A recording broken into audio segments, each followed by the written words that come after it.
Ayan po, may magandang dalagita. Nangunguha ng bato para pagkapirahan. Tama pagka pag opening may pera na siya. At talo ang mga classmate niya.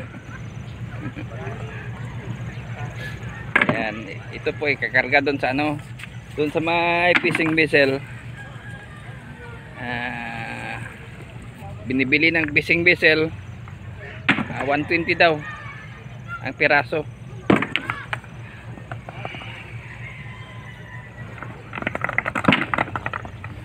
Ayan, ang usay ng bata.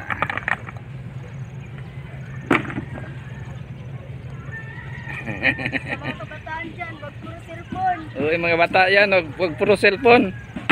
Ito,